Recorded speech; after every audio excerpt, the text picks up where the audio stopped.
जी। तो जैसे कि हम सबको पता है, प्रेसिडेंट ऑफ इंडिया मैम ने एक आयुष्मान भारत का एक नया कैंपेन शुरू किया है, आयुष्मान भव। 13 सितंबर को ये लॉन्च हुआ और उसके तहत 17 से पूरे दिल्ली में हर एक डिस्ट्रिक्ट में आयुष्मान भव कैंपेन चलाया जाएगा। जैसे हमें पता है कि हम जब किसी को आशीर्वाद देते हैं तो आयुष्मान भव बोलते हैं, right? Like long life, long live.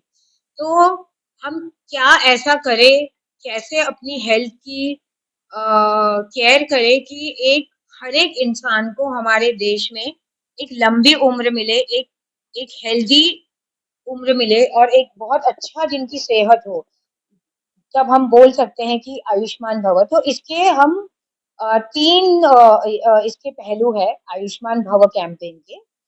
अ, ये आयुष्मान आपके द्वार, आयुष्मान मेला और आयुष्मान सभा।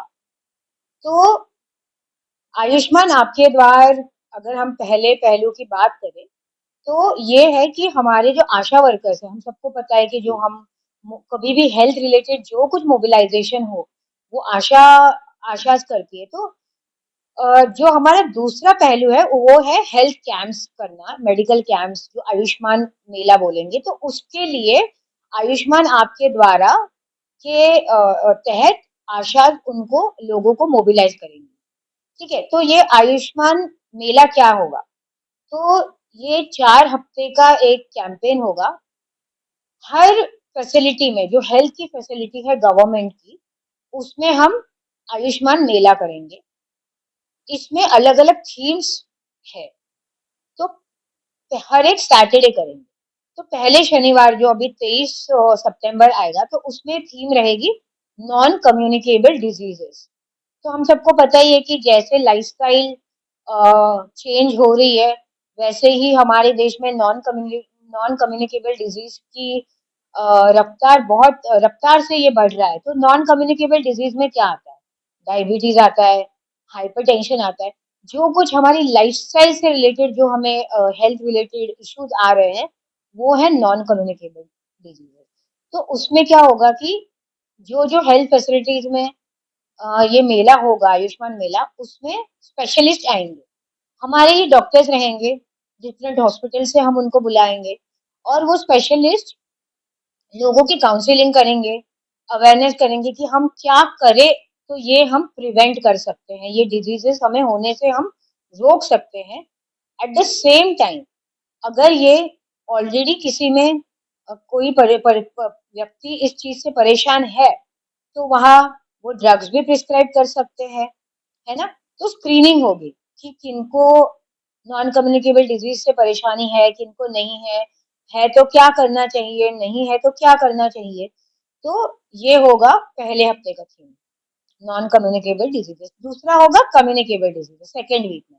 तो कम्युनिकेबल डिजीजेस जैसे हमारे जो कंटेजियस होते हैं, जो एक इंसान से दूसरे इंसान में जाते हैं, जिसका कंटेजन होता है। तो जैसे कि ये नॉर्मल हमारा कोल्ड है, आई फ्लू है, जो ऐसे जो हमें रोज के रोज होते हैं, बट जो मेजर फोकस रहेगा वो रहेगा TB, leprosy, because these are really serious diseases. And हमें पता है कि कितना हम सारे लोग मिलके ये इरेडिकेट करने के लिए कितनी सारी कोशिश चल रही है। जैसे कि हमें पता है कि इंडिया ने टारगेट ले लिया है कि बाय 2025 भारत से हम टीबी इरेडिकेट करेंगे, है ना? डब्ल्यूएचओ का टारगेट है कि 2030 तक हमें टीबी को इरेडिकेट करना है, लेकिन हमने इसको एडवांस में खुद के लिए एक गोल रखा है कि 2025 तक ही हम भारत को टीबी मुक्त बनाएंगे।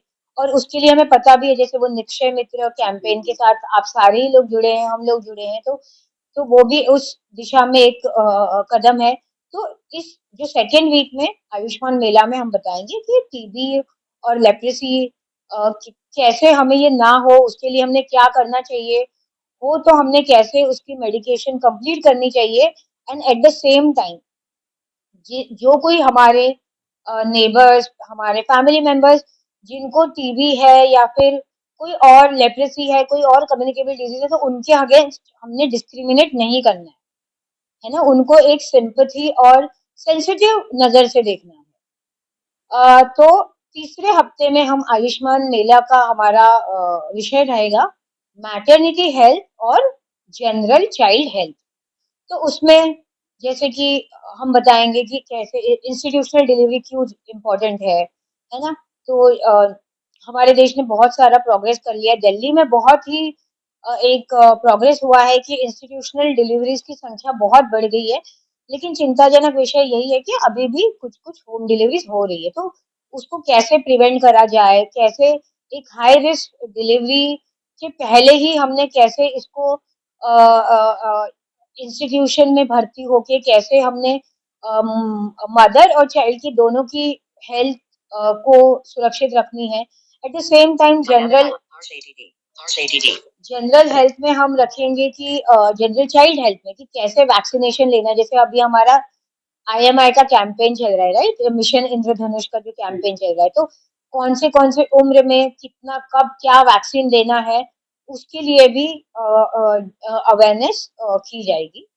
तो चौथे हफ्ते में जो हमारा आखिरी एक वीक होगा हेल्थ मेले का इस राउंड में, उसमें रहेगा एक स्टेट स्पेसिफिक प्रॉब्लम पर हम फोकस कर सकते हैं। तो हम ये सोच रहे हैं कि जैसे कि हम दिल्ली में MR missile and rubella eradication के लिए जो इतने हम कोशिश कर रहे हैं, तो हम सोच रहे हैं शायद हम यही इसी पर हम चौथे हफ्ते में फोकस करें। तो हम आपको टीबी इराडिकेशन भी पर भी कर सकते हैं और हमारे जो डिस्ट्रिक्ट स्पेसिफिक कुछ चीज है मेंटल हेल्थ पर भी कर सकते हैं। वो अभी प्लानिंग हमारी जारी है। जो फोर्थ वीक है हमारे लिए वो ओपन है कि हम अपने लोकल इश्यूज को फोकस कर पाए। तो ये हो गया आयुष्मान मेला, सेकेंड कंपोनेंट ऑफ आयुष्मान भव। अभी तीसरा कंपोनेंट आयुष्मान भव का क्या है, आयुष्मान सभा। ये रहेगा कम्युनिटी ड्रिवन इनिशिएटिव।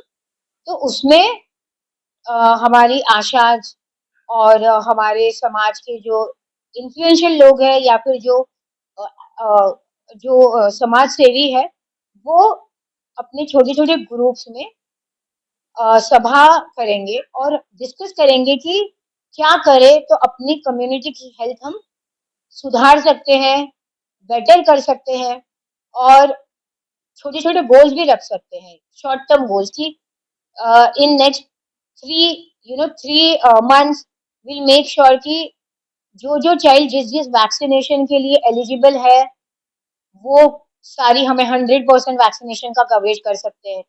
फिर ये भी कर सकते हैं कि ऑफ कोर्स ये सब कम्युनिटी के इनोवेशन एंड उनके प्रायोरिटीज पर डिपेंड रहेगा। बट मैं एक बस आइडिया यहाँ डिस्कस कर रही हूँ कि हमारे लोकेलिटी में किसी को नॉन कम्युनिकेबल डिजीज ना हो, किसी को लाइफस्टाइल रिलेटेड डिजीज ना हो, उसके लिए हमने क्या करना चाहिए। तो कम्युनिटी स्पेसिफिक एंड कम्युनिटी को जो प्रायोरिटी लगती है वैसे गोल्स डिस्कस हो सकते हैं। ये होगा आयुष्मान सभा में। अभी फिलहाल आयुष्मान सभा पहली सभा तो 2 अक्टूबर को होगी, गांधी जयंती के दिन। तो ये है 3 एस्पेक्ट्स ऑफ आयुष्मान भव। उसके अलावा हम आपसे ये रिक्वेस्ट करते हैं कि एक आभा आईडी कार्ड जो हम सबने सुना होगा, उसके लिए भी हमें लोगों को एनकरेज करना है कि वो आभा कार्ड बनाए। तो फिलहाल आभा कार्ड आयुष्मान भारत पोर्टल पर जाके इन हर एक व्यक्ति अपनी अपना खुद का कार्ड भी बना सकता है। तो ये आयुष्मान भारत में भी पहले भी चला आ रहा था, अभी उसको बस एक एक्सपेंसिव रूप में फिर से प्रमोट करना है। सो यही है इसका सार आयुष्मान भव का। अगर हम कुछ और जानना चाहते हैं तो जी जी। तो 17 सितंबर से स्टार्ट होगा up to 4 weeks, that is number 1 time. And स्थान हम आपको अभी अगले हफ्ते कम्युनिकेट करेंगे और आप प्लीज आपके माध्यमों के द्वारा इसको ज्यादा से ज्यादा चैनलाइज करिए। तो जैसे मैंने बोला स्थान रहेगा, अपनी वेरियस फैसिलिटीज हेल्थ फैसिलिटीज है वही रहेगी, बट एग्जैक्टली कौन सी रहेगी कितने बजे रहेंगी वो हम आपको कम्युनिकेट करेंगे।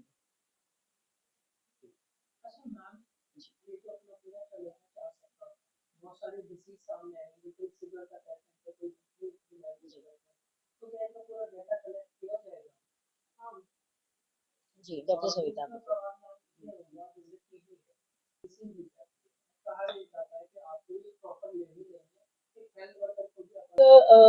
पेशेंट है जो एक बार डायग्नोज हो गया टीबी के लिए, वो डॉट सेंटर आके उसको रेगुलर ऑल्टरनेट डे ट्रीटमेंट है या डेली का रिजीम है जो भी सेट किया है उसके लिए, उसके अकॉर्डिंग उसको वहां पे आके हेल्थ सेंटर में लेना है इलाज। और जब उसका एब्सेंस होती है, मान लो 2 कंसेक्यूटिव विजिट पे नहीं आया कोई भी पेशेंट, तो तब हेल्थ वर्कर जाके उसके घर पे चेक करता है कि क्या वजह है। और वो मान लो उसको कुछ सीवियर साइड इफेक्ट हो रहे हैं, है ना, रिपीटेड वॉमिटिंग हो रही है, इस वजह से वो डिमोटिवेटेड हो गया है, तो वो उसको मोटिवेट करके डिस्पेंसरी में लाते हैं कि ये तो हम इलाज कर सकते हैं, है ना। वॉमिटिंग जो हो रहा है तो कुछ ऐसी दवाई दी जाएगी कि उसको ज्यादा वॉमिटिंग ना हो, तो उसको मोटिवेट करके लाते हैं और फिर दवाई उसकी दोबारा रिज्यूम कर दी जाती है। ठीक है।